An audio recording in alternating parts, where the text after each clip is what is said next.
Hello everyone, स्वागत है आप सभी का।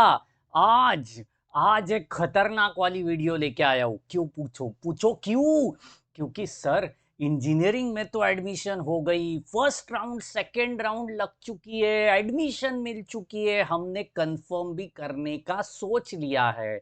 और आधे बच्चे ऐसे कि क्या सर हम बेटरमेंट की तरफ जाए, राउंड 3 की तरफ जाए।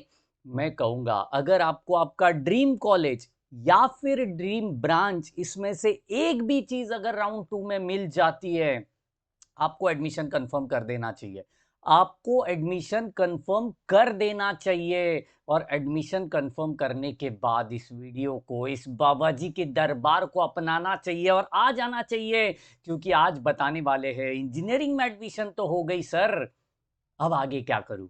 अब आगे क्या करूं? चलिए, इस फर्स्ट ईयर मोटिवेशन को बिल्कुल पूरी ताकत, जोश और जुनून के साथ हासिल करते हैं। लेकिन आपकी मोहब्बत वाली लाइक, प्यारी प्यारी शेयर और फटाफट वाली सब्सक्राइब के साथ, उसके साथ साथ आप फर्स्ट ईयर से हो तो आपको absolutely Telegram channel, WhatsApp group और इंस्टाग्राम हैंडल को, इस नाम को जाके सर्च करना है और ज्वाइन कर देना है।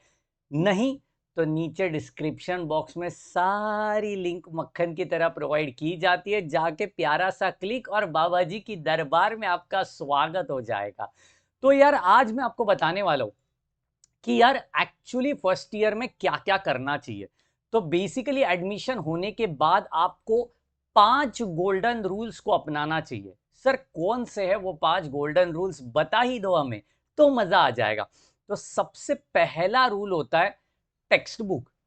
आपको कौन से टेक्स्ट बुक को खरीदना चाहिए, अपने यूनिवर्सिटी के अकॉर्डिंग कौन सा टेक्स्ट बुक सही रहेगा, कौन से ऑथर का लूं, कौन से पब्लिकेशन का लूं। क्योंकि क्या होता है, 12th स्टैंडर्ड तक आपको एक स्टेट बोर्ड का टेक्स्ट बुक होता है, एनसीईआरटी होता है, ये फिक्स्ड होता है, पूरी इंडिया में यही चलता है। लेकिन अब इंजीनियरिंग में ऐसा नहीं होता। आपको प्रॉपर ऑथर वाइज, अपने यूनिवर्सिटी वाइज, अपने पब्लिकेशन वाइज टेक्स्ट बुक को खरीदना होता है। क्योंकि ये सारे टेक्स्ट बुक, एक तो पहली बात कॉस्टली होते हैं, दूसरी बात अपने यूनिवर्सिटी के सिलेबस वाइज डिजाइन किए होते हैं। फॉर एग्जांपल, एक यूनिवर्सिटी है ए यूनिवर्सिटी और दूसरी है बी यूनिवर्सिटी। तो जरूरी नहीं है कि ए यूनिवर्सिटी का सिलेबस और बी यूनिवर्सिटी का सिलेबस मैथ्स 1 का सेम होगा। कोई टॉपिक डिफर हो सकते हैं, टॉपिक के अंदर के सब टॉपिक्स भी डिफर हो सकते हैं। तो आपको कौन सा टेक्स्ट बुक खरीदना चाहिए, इसके लिए आपको इंतजार करना पड़ेगा। क्योंकि कल एक बेहतरीन वीडियो लेके आने वाला हूं कि आपके यूनिवर्सिटी वाइज आपको कौन सा टेक्स्ट बुक खरीदना चाहिए और आपको रेफरेंस बुक कौन सा खरीदना चाहिए, जो आगे आने वाली एंट्रेंस एग्जाम में आपको काम में आएगा। तो चिंता ना करिए, when Babaji is here to fight to fear. चलिए चलिए चलिए, उसके साथ साथ दूसरा गोल्डन रूल है कि आपको कैलकुलेटर कौन सा खरीदना चाहिए। सर, सब कहते हैं साइंटिफिक कैलसी खरीदो, साइंटिफिक कैलसी खरीदो। बट क्या होता है ये साइंटिफिक कैलकुलेटर, कौन से कंपनी का खरीदना चाहिए? फॉर एग्जाम्पल, आप कोई एक मोबाइल की कंपनी है, XYZ कंपनी है, उस XYZ कंपनी का एक ही मॉडल नहीं होता है ना, हजारों मॉडल होते हैं। सेम तरीके का अपने कैलसी में भी होता है। एक पर्टिकुलर कंपनी होती है, उसमें उसके बहुत सारे मॉडल्स है, मॉडल नंबर है, सीरीज है। उसमें से अपने यूनिवर्सिटी वाइज कौन सा खरीदना चाहिए, अपने कॉलेज को कौन सा एप्लीकेबल है, कॉलेज कौन सा अलाउड कर रहा है, सब बताऊंगा। सब बताऊंगा, चिंता मत करिए, इसी चैनल के ऊपर। और अपना जो दूसरा चैनल है ना, फाड़ू इंजीनियर, उसका भी लिंक नीचे डिस्क्रिप्शन बॉक्स में। वहां पे भी हम आपको कैलसी कैसे चलाते हैं, चलाते मतलब ऐसे नहीं, कैलसी कैसे चलाते हैं, वो भी हम आपको बिल्कुल बताने वाले। तो चिंता करने की एब्सोल्युटली जरूरत नहीं है। वापस से, सबका ध्यान, बाबा का ज्ञान, चिंता करने की जरूरत नहीं है। थर्ड इंपॉर्टेंट गोल्डन रूल बनता है डिसिप्लिन। सर, किस बात का डिसिप्लिन? क्या है ये डिसिप्लिन? माने, डिसिप्लिन का सिंपल मीनिंग मैं आपको कहना चाहता हूं। आप अपनी कॉलेज का टाइमिंग, कॉलेज से घर आने का टाइमिंग, है ना, है ना, कॉलेज में क्या करते हो, कितना देर टाइम पास करते हो, उसका टाइमिंग, कौन सी सुंदर कन्या के पीछे भाग रहे हो, पीछे भाग रहे हो या कौन से हैंडसम बंदा दिखा उसके पीछे भाग रहे हो। ये वाला डिसिप्लिन आपको बिल्कुल मेंटेन रखना है। ये सारी हरकतें फिलहाल आगे आने वाले 2 से 3-4 साल के लिए बिल्कुल हटा दीजिए, क्योंकि ये करियर वाला सीन है, करियर वाला एब्सोल्युटली पाथ है। अगर इसमें आप डिस्ट्रैक्ट हो जाते हो और डिसिप्लिन को मेंटेन नहीं रखते हो तो प्रॉब्लम आपको होनी ही होनी है। प्रॉब्लम ये नहीं है कि आप पास नहीं होंगे, पास तो बाबा जी के दरबार में जब आपने सब्सक्राइब बटन दिया तब आप पास हो चुके हो, एब्सोल्युटली पास हो चुके हो। बट अगर आपको स्कोर करना है तो इस बाबा जी की वीडियो को एकदम ध्यान से फॉलो करना पड़ेगा, डिसिप्लिन से फॉलो करना पड़ेगा, और यही डिसिप्लिन आपको कॉलेज लाइफ में भी अप्लाई करना पड़ेगा। तब जाके ये सारी सीन आप बेहतरीन तरीके से कर सकते हो। नेक्स्ट इंपॉर्टेंट चीज होती है कॉलेज की अटेंडेंस। देखो, ये डिसिप्लिन का एक सब टॉपिक मैं बोल सकता हूँ, है ना। डिसिप्लिन जो अपना थर्ड गोल्डन रूल था, उसका ये फोर्थ गोल्डन रूल जो है कॉलेज की अटेंडेंस। बहुत सारे लोग घर से निकलते हैं कॉलेज के लिए, लेकिन आधा कॉलेज अटेंड करके फालतू टाइम पास करके फिर शाम को घर आते हैं। उनको लगता है वाह मैंने पूरा कॉलेज अटेंड कर लिया, लेकिन भाई साहब आपने आधा कॉलेज अटेंड किया, इसका मतलब आपकी अटेंडेंस 50% के तहत ही हो गई। ये अटेंडेंस आपको 75% होना चाहिए, at least for the first year, at least for the first year. क्योंकि पहले साल में कॉलेज वालों को नहीं पता कि आपकी कैपेबिलिटी कितनी है, आपका रिसर्च वाला दिमाग है या आपका रट्टा मारने वाला दिमाग है, समझ रहे हो।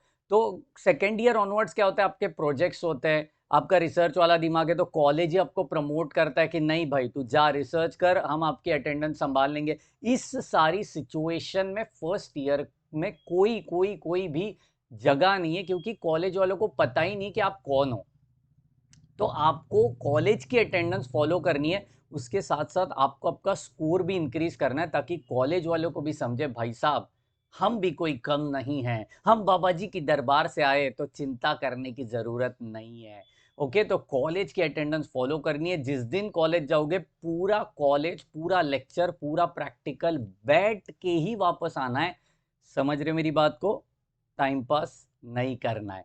Okay, and the last but not the least, the much more important, college का यूनिट टेस्ट। कॉलेज का यूनिट टेस्ट, इंटरनल असेसमेंट हम जिसको कहते हैं, भाई साहब आपके सारे papers, maths, BEE that is basic electrical electronics and mechanics, कुछ कुछ जगह पे प्रोग्रामिंग ये सब्जेक्ट है, एक सब्जेक्ट को हटा के, तो ये जो सारे सब्जेक्ट्स ये 80 मार्क्स 60 मार्क्स के होते हैं। सर 100 मार्क्स के क्यों नहीं होते? क्योंकि जो बीच वाला फासला है ना, 20 मार्क्स या 40 मार्क्स, ये होता है आपका इंटरनल असेसमेंट। अगर आप इंटरनल असेसमेंट में यूनिट टेस्ट में फेल हो जाते हो, अपनी आदत क्या होती है पता है, 11th 12th में हाँ ठीक है ना, हो गया मैं यूनिट टेस्ट में फेल, क्या फर्क पड़ रहा है, मुझे तो बोर्ड्स देना है।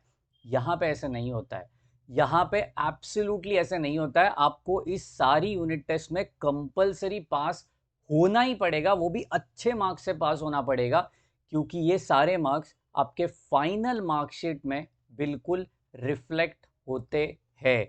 आई रिपीट, बिल्कुल रिफ्लेक्ट होते हैं।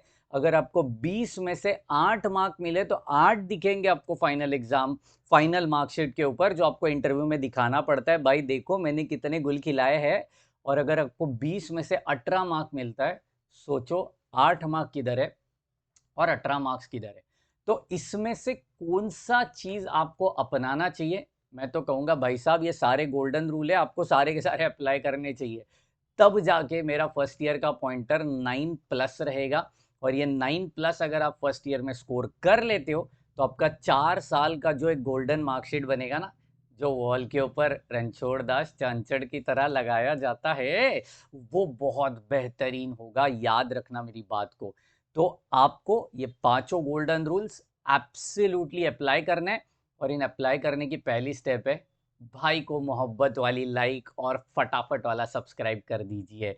अपने चैनल के ऊपर फर्स्ट ईयर के ऑलमोस्ट सारे टॉपिक्स मतलब डाले हुए हैं, प्लेलिस्ट सेक्शन में जाइए, रेफर करिए। व्हाट्सएप ग्रुप और टेलीग्राम ग्रुप को जरूर ज्वाइन करिए, हम वहां पे एब्सोल्युटली फ्री वाली PDF, फ्री वाले क्वेश्चन बैंक, उनके आंसर सेंड करते रहते हैं, तो आपको जाके ज्वाइन करना चाहिए। मिलते हैं हमारे अगले वीडियोस में, तब तक के लिए bye bye, take care and thank you so much guys.